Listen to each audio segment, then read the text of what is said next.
Marines were asked whether or not they would fire upon U.S. citizens who refuse or resist the confiscation of firearms banned by the U.S. government.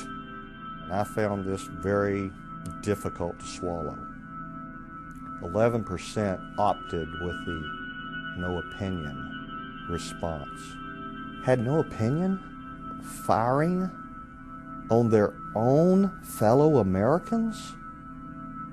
Of the remaining 26.34% answered that they would fire on their fellow Americans, U.S. citizens, who refused or resisted the confiscation of firearms banned by the U.S. government, who had no authority constitutionally to enact such a ban. My name is Sergeant Charles Dyer. I'm an oath keeper. I'm with the 1st Light Armored Reconnaissance Battalion out of Camp Pendleton, California. I absolutely could not, I can't imagine that we're living in the times where I have to worry about having to confiscate the weapons from the American people. Is that freedom? It's absolutely not freedom. That I have to worry that we're going to quarantine a city for the purposes of keeping them there hostage, like Katrina? Absolutely not. That's not freedom in any way that you can think of it. I'm almost speechless whenever I try to talk about this because I can't imagine that we're living in this kind of time. It really bothers me. Absolutely. Because of the quotation March 11th, 1993 by President Clinton, because of the Clinton assault weapons ban that was being enacted, I formed a scenario that I knew would be explosive, shouldn't have been, but because of the times and the machinations of certain forces to disarm the American people. I don't care whether it's your governor or your senator or your representative or your president. I'm sure you can look at instances, days within having sworn his oath, the person violates it blatantly. That's a dangerous thing.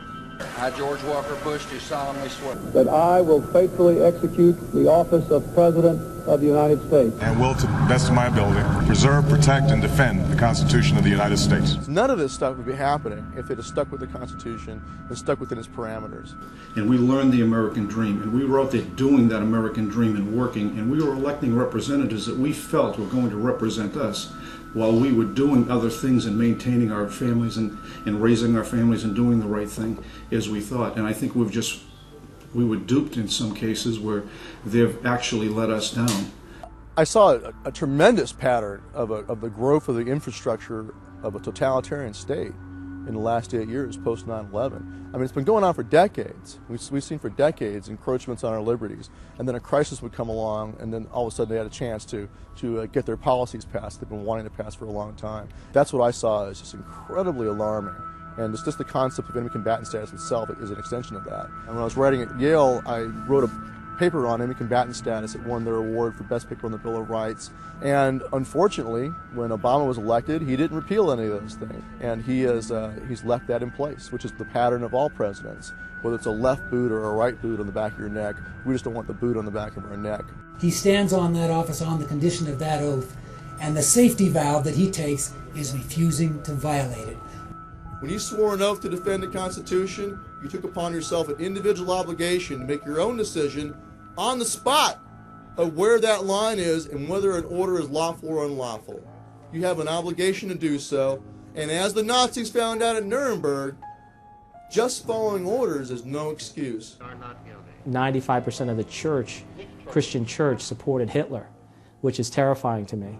And so I think we need to really wake up and not assume that our fellow citizens won't hurt us. I would say to any pastor or anyone in the military, should we have a breakdown in things in this country, stay by your Bible and stay by the Constitution. Do those things. And remember that in the history of this world, the terrible debacle, from my perspective anyway, of what happened in Nazi Germany, when the church did not stand by those innocent people, the Jewish people who were exterminated for no other reason than being Jewish.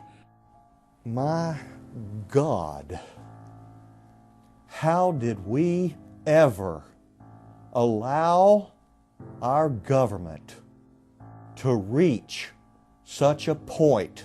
What's happening to the United States is very, very sad. It's sad because we've seen it done to third world nations over and over and over again.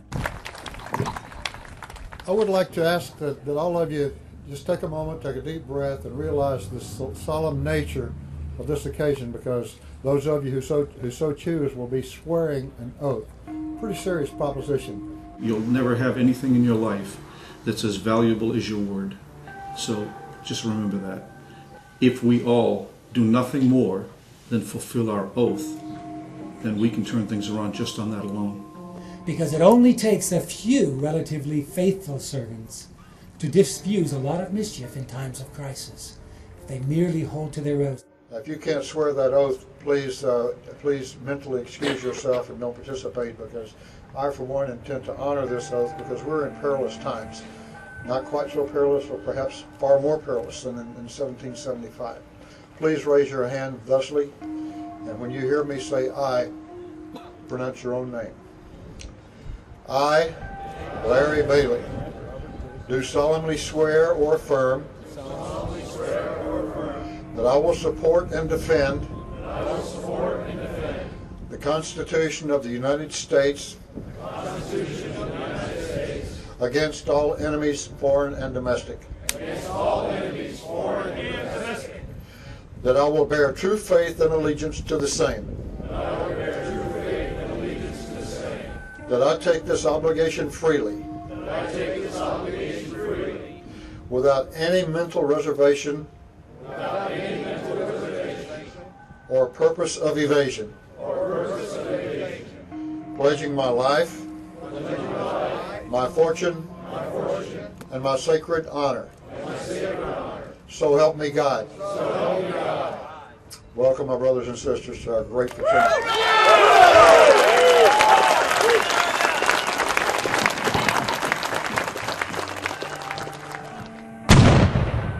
Oath Keepers, an association of active duty military, police officers, and veterans, all of us who swore the oath, and will keep our oath, and will honor our oath.